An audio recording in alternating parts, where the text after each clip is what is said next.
Good morning, students. So from today, we are going to start your next unit, that is unit number 5, which is yoga. तो जैसा कि आप यहाँ पर देख पा रहे हैं, यहाँ पर डिफरेंट काइंड्स ऑफ डायग्राम्स जो हैं, पोजेस जो हैं वो दिखाए गए हैं. सो ये सब पोजेस आपके आसन्स होते हैं. So there are numerous various number of asanas in the yoga, क्योंकि योगा के अंदर ही आसन जो है उसका एक प्रकार है, एक एलिमेंट है. सो आसन्स और काफ़ी बहुत ज़्यादा संख्या के अंदर हमें आसन्स के बारे में हम इस यूनिट के अंदर स्टडी करने वाले हैं.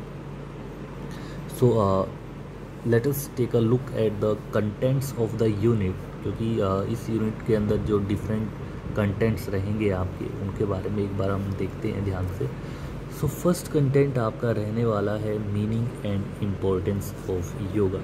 इसके अंदर हम जो योगा है उसका मीनिंग क्या है, उसकी डेरिवेशन कहाँ से हुई है, किस शब्द से वो डिराइव हुआ है, उसका शब्द का क्या मीनिंग है, और जो योगा की इम्पोर्टेंस है उसके बारे में हम इस टॉपिक के अंदर स्टडी करने वाले हैं. The second topic is elements of yoga, कि योगा के एलिमेंट्स क्या क्या हैं उनके बारे में हम यहाँ पर स्टडी करेंगे.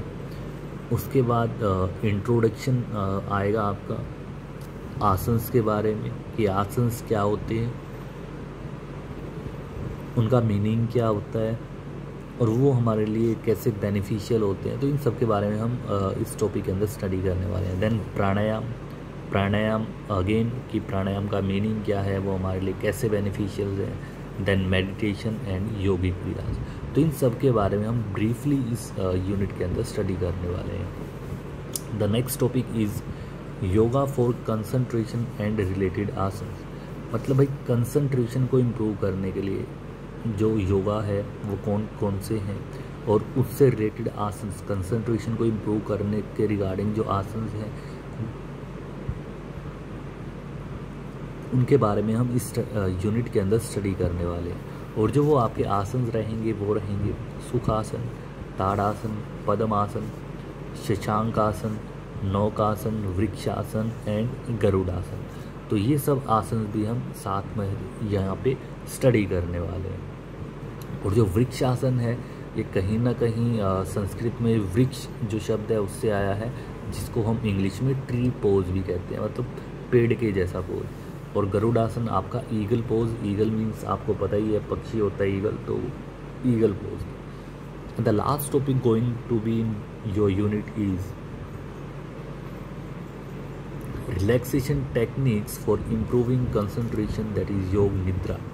मतलब भाई कंसंट्रेशन को इम्प्रूव करने के लिए एक ऐसा आसन जिसके अंदर हमारी बॉडी फुल्ली रिलैक्स रहती है, और वो है आपका योग निद्रा. तो ये आपका यहाँ पर इस यूनिट के अंदर लास्ट टॉपिक रहने वाला है. Now students, let us start this unit with the introduction of the unit. So in introduction, in India, when we talking about physical education and without mentioning yoga, it would surely be very unfair. कह रहे कि जब भी हम India के अंदर physical education की बात करते हैं और उसके अंदर योगा को मेंशन नहीं करते हैं, तो ये बहुत ही अनफेयर होता है फिजिकल एजुकेशन के बारे में. क्योंकि कहीं ना कहीं अगर हम इंडिया की बात करें तो इंडिया के अंदर जो फिजिकल एजुकेशन है उसके बहुत ही एंशिएंट रूट्स देखने को मिलते हैं, मतलब कि बहुत प्राचीन समय से ही ये चला आ रहा है. और भारत ने ही कहीं ना कहीं योगा जो है उसकी उत्पत्ति जो है वो भारत में ही हुई है. और योगा को एक ऐसी यू कैन से प्रणाली माना गया है जिससे कि हमारा जो शरीर है वो बहुत ही स्वस्थ रहता है. So yoga is you can say one of the most important things that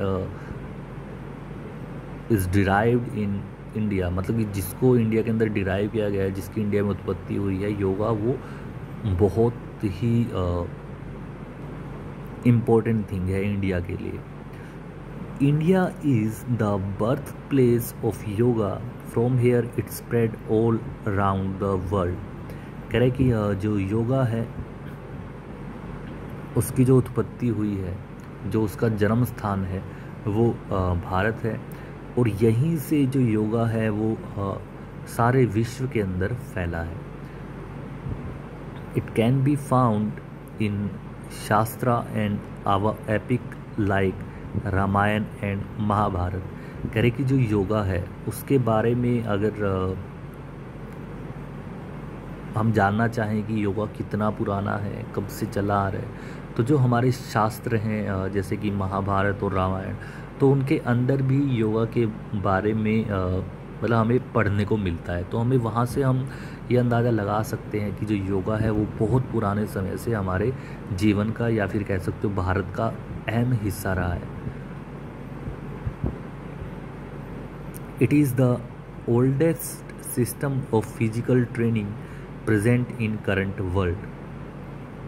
कह रहे कि फिजिकल ट्रेनिंग के अंदर सबसे पुराना अगर कोई सिस्टम है, सबसे पुराना कोई यू कैन से एलिमेंट है और जिसको हम यूज़ करते आ रहे हैं आज भी, तो वो योगा ही है।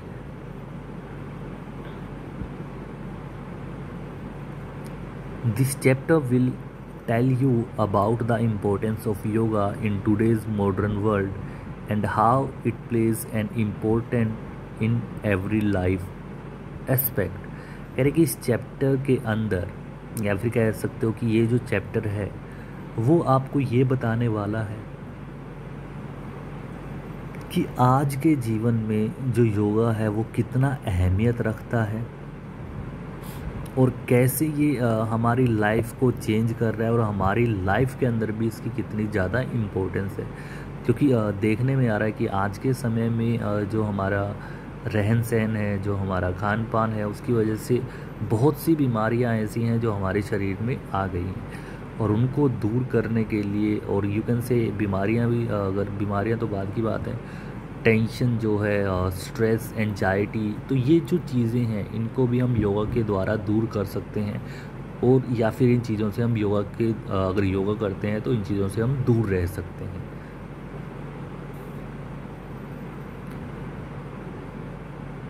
देयर इज ओके, उससे पहले you will learn about the elements of yoga. तो इस चैप्टर के अंदर जो बहुत इम्पोर्टेंट चीज़ है कि योगा के जो एलिमेंट्स हैं वो कौन कौन से हैं, हम उनके बारे में यहाँ पर स्टडी करेंगे। तो वेल इन ब्रीफ मैं आपको बता दूँ, योगा के 8 एलिमेंट्स हैं जो कि यम, नियम, आसन, प्राणायाम, प्रत्याहार, इस सीरीज़ में आपके पास आएंगे, जिनको हम स्टडी करेंगे, और इनको हम महर्षि पतंजलि के 8 एलिमेंट कहते हैं। अष्टांग 8 अंग हैं योगा के, जिनको हम यहाँ पर स्टडी करेंगे। There is also some light spread on asanas, pranayama, meditation and various yogic kriyas. इसके अंदर ही हम जो आसन, प्राणायाम, मेडिटेशन और योगिक क्रियाज हैं वो कैसे स्प्रेड हुए, उनका मतलब क्या है, वो कैसे हमारे लिए यूज़फुल हैं, तो उनके बारे में भी हम स्टडी करेंगे। How you can increase your concentration with the help of relaxation techniques of yoga. और भाई कैसे हम हमारी कंसंट्रेशन को इंक्रीज़ कर सकते हैं जो रिलैक्सेशन टेक्निक्स हैं योगा की, उसको यूज़ करके, तो उसके बारे में भी हम इस चैप्टर के अंदर स्टडी करेंगे। How yoga helps not only normal population but also the sports person.